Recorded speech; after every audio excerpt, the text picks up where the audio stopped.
Ang kapal na ng tutong, oh. Tutong. Tapos ito, hindi pala tapat yung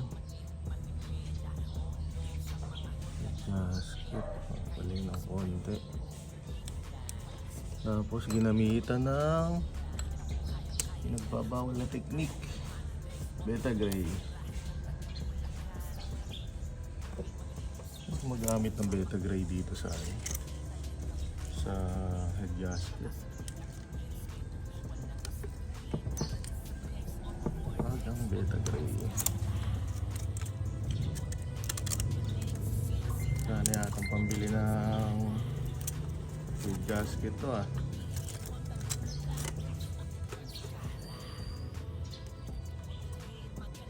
May ano na, copper spray na, tapos lagyan pa ng mga beta gray, ah. Ang daming beta gray. Hindi naman lalapat dito yan.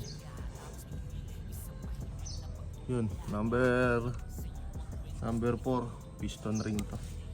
Ng tutong. Ito, pa-replace lang natin ng contact para mag-flat. Tapos palit tayo ng bagong head gasket. Okay.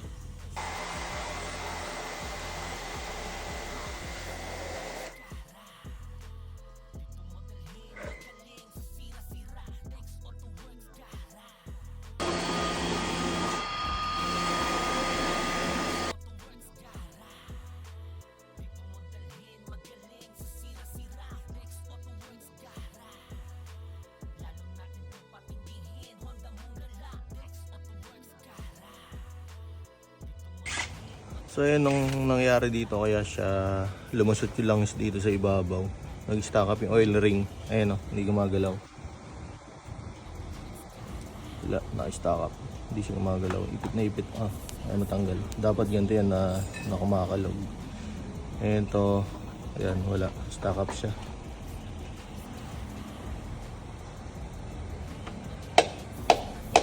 Okay.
Sarap ng tunog. Ang buto.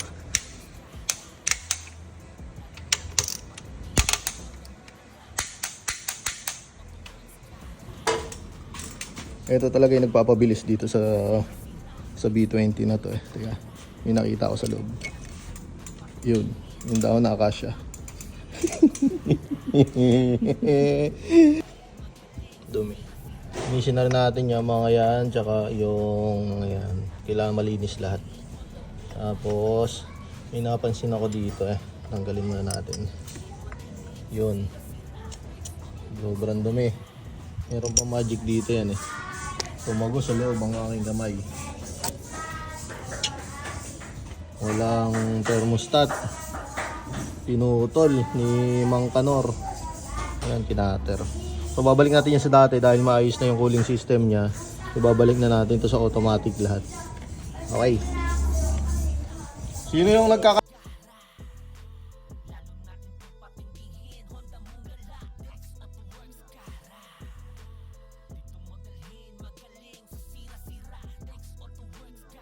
Mukal na pandikit.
So ayun, magandang gabi sa inyo. Update tayo dito sa Honda Civic SIR na B20 na nag-uusok.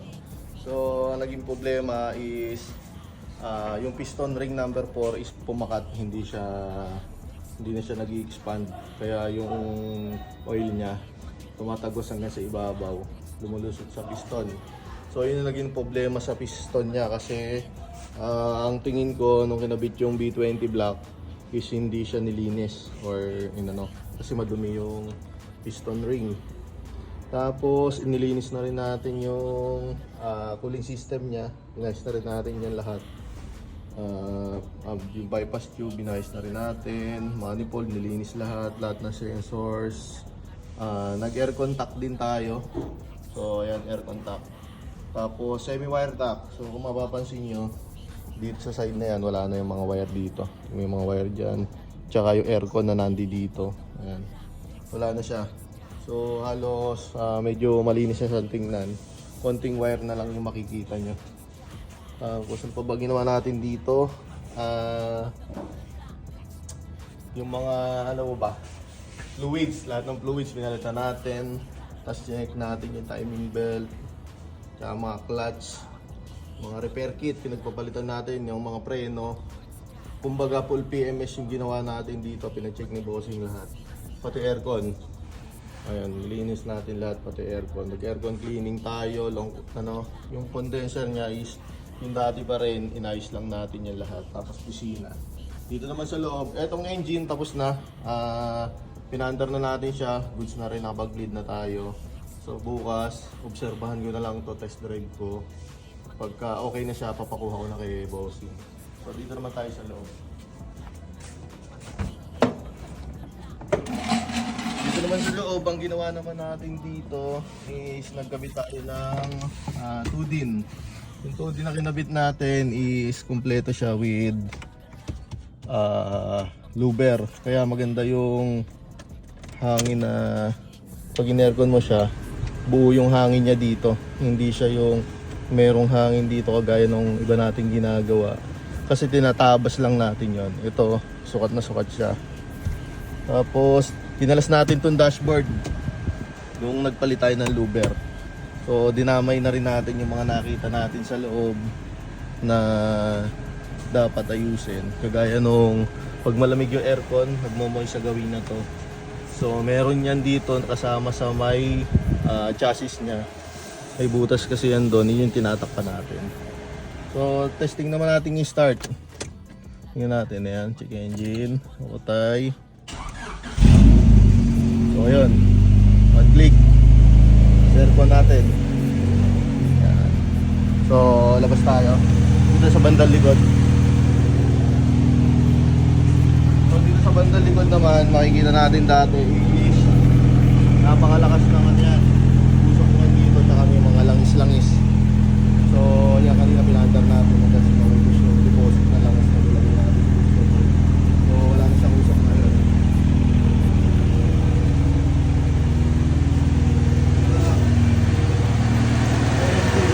Ang dagdag pala dito, makikita nyo sa unang video is yung valve cover niya is napinturakan natin sa akin na full yellow.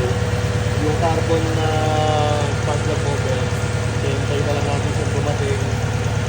Meron na yan, na-order na natin. Available yung mga ipapatulitan na lang natin. Hindi na lang yung ulam. Tapos, pinabalik din niya sa original yung kanyang sa windshield wiper. Pininstall na natin ang hose. Yung sprinkler na lang yung ulam. So, yun. Yung update natin dito sa B20 VTEC natin na